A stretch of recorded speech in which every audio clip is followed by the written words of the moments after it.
Nesta sexta-feira, dia 7 de julho, vai haver o lançamento aqui na sede do Partido Comunista do Brasil, PCdoB, do livro Lenin, Presença da Revolução. A sede do PCdoB fica aqui na rua Rego Freitas, 192, próximo aqui da estação República do metrô.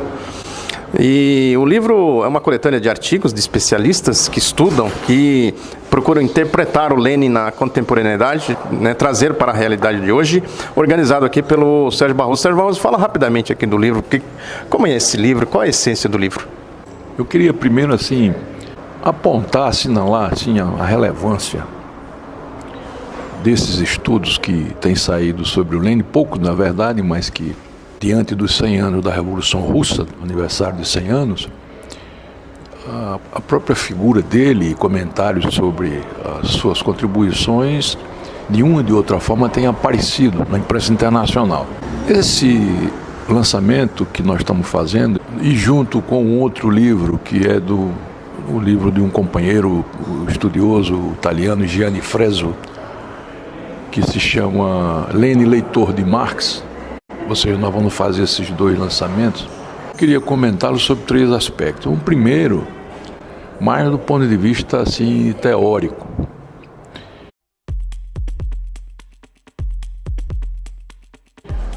Da capacidade que o Lenin tinha, reconhecidamente, de ter um pensamento prospectivo muito, eu diria, visionário, não é? No sentido de você ter uma visão estratégica mais avançada e bastante aproximada dos acontecimentos, esses fenômenos que ele examinava com muitos detalhes, a partir da própria compreensão marxista que tinha. No final do segundo capítulo do imperialismo, a etapa superior do capitalismo, ou fase superior do capitalismo, para exemplificar, o Lenin, de uma maneira que a gente considera de uma maneira muito fecunda, assinala que com o surgimento do imperialismo, na passagem do final do século XIX para o XX, ele afirma textualmente que o velho capitalismo deixou de existir. Passa-se agora uma dominação do capital financeiro, expressando esse novo capitalismo, né? E nós vivenciamos durante esse século, passagem do 20 para o 21, os fenômenos que se avolumaram na esfera do capital financeiro, na esfera do comando do capital financeiro, desse capitalismo, e na nossa opinião, atestando que o Lenin acertou em cheio quando ele fala que não é mais o capital industrial, isso que ele quer dizer, nem o comercial, que passam a controlar, né, a expressar as formas de movimento do regime do capital a partir do imperialismo. Então, essa contemporaneidade, digamos assim, dessa visão, ela tem hoje passado 2 guerras mundiais, que o Lenin escreveu esse livro no meio da Primeira Guerra Mundial, passou-se a Segunda, fenômenos importantíssimos e fenômenos de retrocesso, como, por exemplo, a queda, né, o colapso do leste europeu e o próprio retrocesso da União Soviética, configurando também, como dizia João Amazonas, uma derrota estratégica. Naquela época se afirmava com muita proficiência isso, né, o sentido bem alongado daquela derrota. Essas opiniões que o Lenin manifestava, essa teoria que ele escrevia ali, tem muita força, evidente que são outras circunstâncias, né?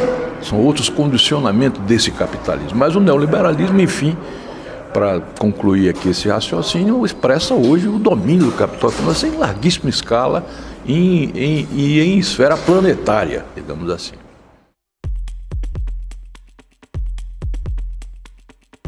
Uma segunda questão é que nós também comentamos, o lançamento desses 2 livros tem a ver com esses 100 anos da Revolução Russa, né? A presença da Revolução, esse título que foi dado por diversos autores, ele tem o sentido muito claro de reafirmar ao contrário, não é, das capitulações, ao contrário do abandono, ao contrário da força que o reformismo passou a ter em função daquela própria derrota estratégica e as dificuldades de se erguer uma nova onda, né, do socialismo, uma onda revolucionária do socialismo. Esses livros reafirmam essas ideias de que o socialismo foi uma experiência, a derrota do socialismo foi uma experiência muito curta, que durou cerca de 70 e poucos anos na história, né? O capitalismo tem cerca de 600 anos, né? E já o feudalismo durou 1000 anos, né? Na época, em particular, o feudalismo europeu. A experiência socialista, portanto, ela é muito incipiente. E ela tem como fulcro, digamos assim, a vicissitude de ter sido construída em países atrasados, né?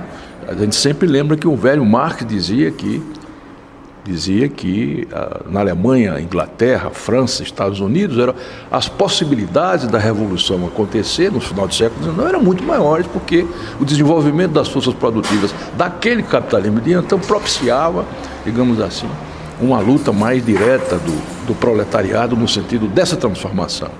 As coisas não aconteceram dessa forma. A realidade foi muito, ou como dizia o Lenin mesmo sobre isso, citando Goethe, né, que a gente registra aqui na orelha desse livro, Presença da Revolução. Ele, com certa feita, citou Goethe, aquele grande pensador, filósofo, escritor alemão, dramaturgo, dizendo, amigo, a teoria cinzenta, verde é a árvore da vida. Então, o que acontece é que 100 anos da Revolução acontece num país ainda atrasado. E essas dificuldades se manifestaram apesar dos grandes avanços que a União Soviética demonstrou, né? Não só na corrida espacial, mas também em tecnologia, num certo momento, desenvolvimento da pesquisa tecnológica muito avançado.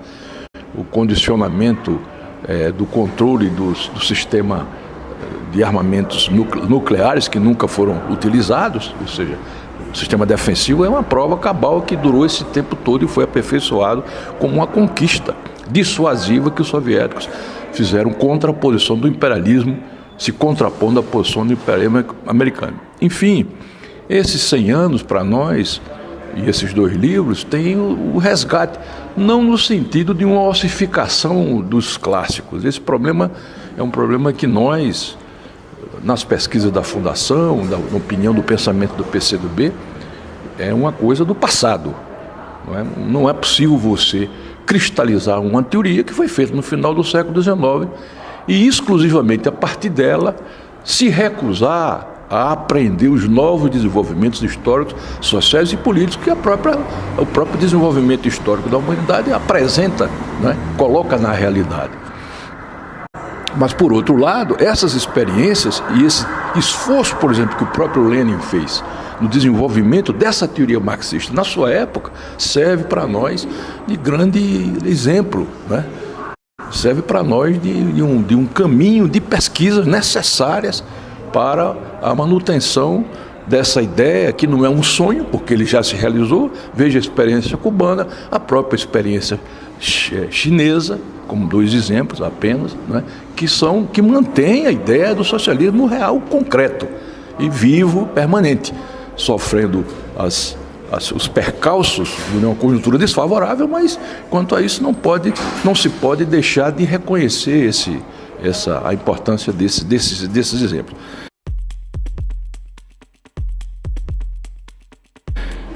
Em terceiro e último lugar, eu queria dizer isso, aqui o Oswaldo já comentou, né? Esse livro, Presença na Revolução, em particular, é um esforço nosso aqui da Fundação, do PCdoB, junto com intelectuais importantes do Brasil, que são pesquisadores da obra do Lenin, estudiosos da obra do Lenin.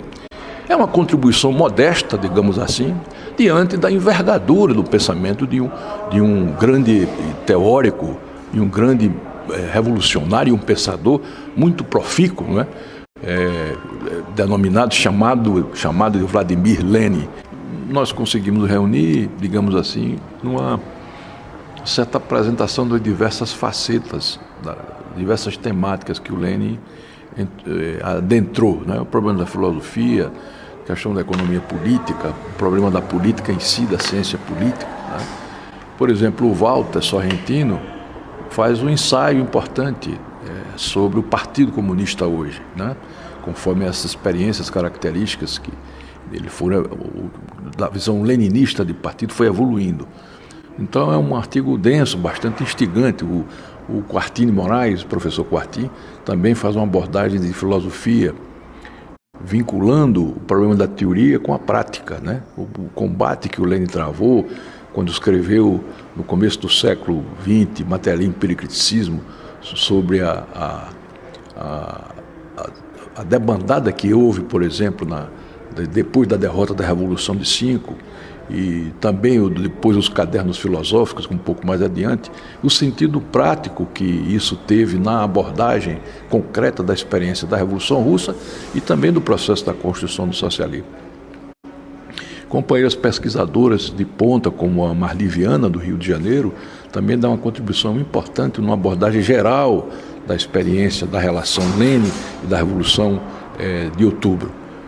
E então, assim, é um esforço que é feito, né, que tem contribuições autorais, assim, absolutamente originais, e contribuições que já têm uma certa marca, assim, como, por exemplo, o artigo do Renato Rabelo, que é uma introdução que ele faz, o estudo que ele escreveu, uma introdução que ele faz à obra do Lenin, o esquerdismo, doença infantil do comunismo, uma síntese assim bastante interessante. De maneira que essa é uma contribuição que a Fundação, a editora Anita Garibaldi e a Sociedade dos Amigos do Lenin, que criada pela Fundação, também dá exatamente nesse período da comemoração dos 100 anos da Revolução de Outubro. Você tem aqui algumas obras interessantes, queria que você falasse rapidamente o que são referências, né? O Lenin dizem que é o autor mais traduzido da história. Fala um pouquinho dessas obras aqui que você trouxe. Essa é uma editora, a Cal, editora de Madrid, espanhola, muito respeitada também. São 57 volumes dessas obras completas do Lenin, né? Esse trabalho recentemente lançado pela Boitempo, muito interessante, do Lukács, sobre o pensamento do Lenin, escrito em 1920, com um pós-fácil que ele faz de 67, onde, interessantemente, o Lukács lembra que para o Lenin, aquela visão da essência da correlação de forças, ou do conhecimento concreto da realidade concreta, não é um problema de uma formulação teórica, mas uma teoria que se revela com uma prática política muito forte. Esse livro aqui que nós comentamos é um dos mais conhecidos dele, que completou 100 anos o ano passado, em 1916, quando ele foi escrito, que é o Imperialismo Fase Superior do Capitalismo. Essa biografia é uma biografia feita ainda em 85 pelos os soviéticos e que editada pela Avante de Portugal, que é muito interessante também sobre o Lenin. Enfim, a vastidão, digamos assim, da contribuição do Lenin é uma coisa impressionante, né? E como dizia a Krupskaya, companheira dele, Nadezhda Krupskaya, toda a preocupação do Lenin era ver como contribuía para o movimento revolucionário, né? É dele a frase que sem teoria revolucionária não há movimento revolucionário, que é também uma consigna que Marx e o Engels sempre trabalharam. E a Nadezhda Krupskaya acentua, né? O Lenin viveu obcecadamente, nas palavras dela, em torno de como transformar a teoria no movimento revolucionário real, o que aconteceu, né, em outubro de 17, na velha Rússia. Muito obrigado, Barroso. Então, reforçando, o lançamento dos livros ocorre agora na sexta-feira, dia 7, a partir das 14 horas, aqui na sede do PCdoB, na rua Rego Freitas 192, pertinho aqui da Estação República do Metrô. Muito obrigado pela atenção.